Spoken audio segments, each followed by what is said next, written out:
Dans cette vidéo, je vais vous dévoiler quelques relations peu connues entre Microsoft et Apple, en particulier par l'intermédiaire des logiciels Office pour iPad.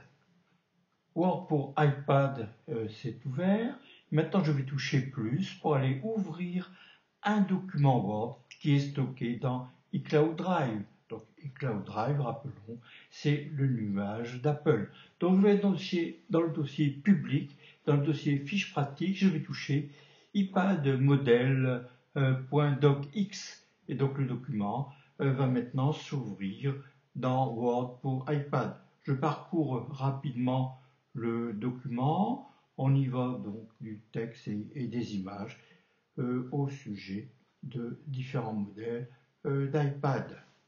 Sur mon iPad Pro, je vais aller ouvrir une autre application par l'intermédiaire de Slide Over, puis ensuite par Split View. Donc là, j'ai divisé mon écran en deux parties. À gauche, c'est Word et à droite, c'est Safari. Dans Safari, je vais aller copier des images sur des modèles d'iPad pour aller les compléter dans mon document Word qui est à gauche. Rappelons que dans le cadre de Split View, l'application principale, ici Word, est située à gauche.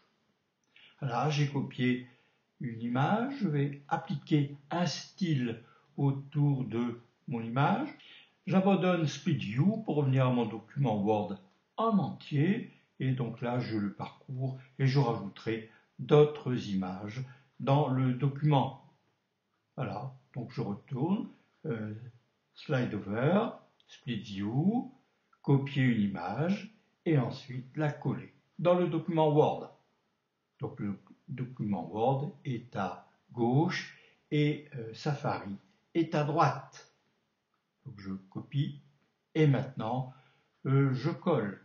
J'y appliquerai aussi un style, etc., etc. Et maintenant, je vais enregistrer le document dans iCloud Drive au lieu d'aller l'enregistrer sur mon iPad ou dans le OneDrive.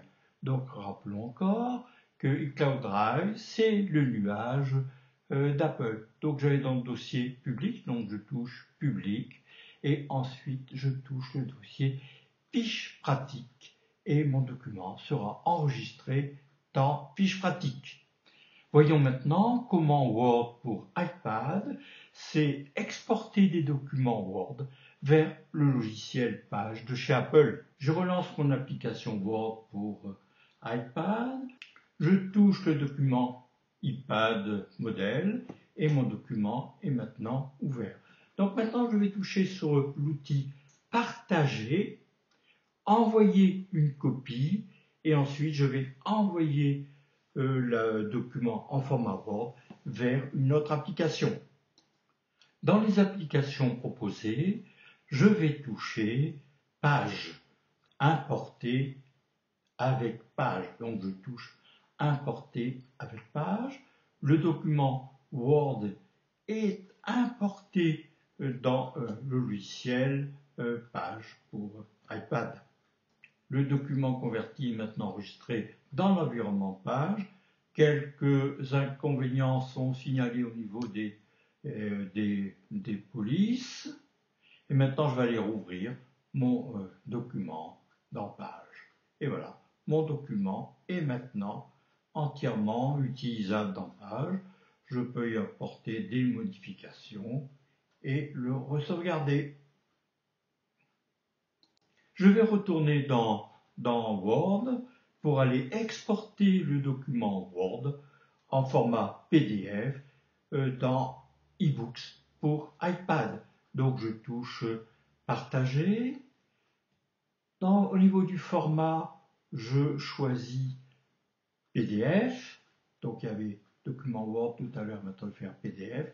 Et ensuite je vais envoyer vers une autre application. Et je vais aller choisir l'application eBooks. La voilà, importer avec eBooks.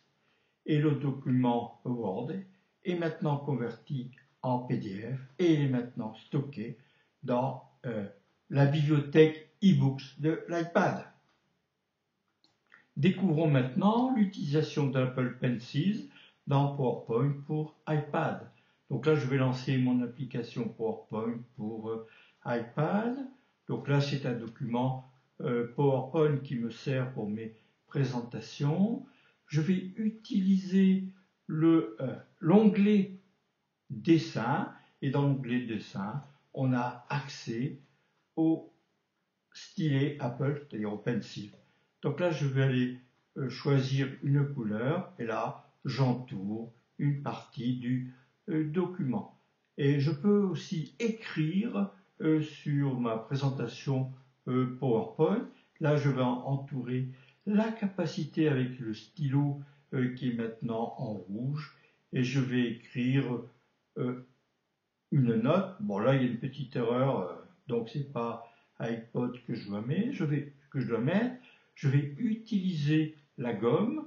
Donc là, il y a plusieurs modèles de gomme. Et là, je vais aller gommer iPod et je vais les saisir mon nouveau texte avec le stylet d'Apple, c'est-à-dire l'Apple Pencil. Et là, je vais écrire avec mon écriture de chat iPad Pro 128 Go. Et je fais une petite flèche. Merci pour votre attention et je vous donne rendez-vous sur mon site internet consacré à iOS 10.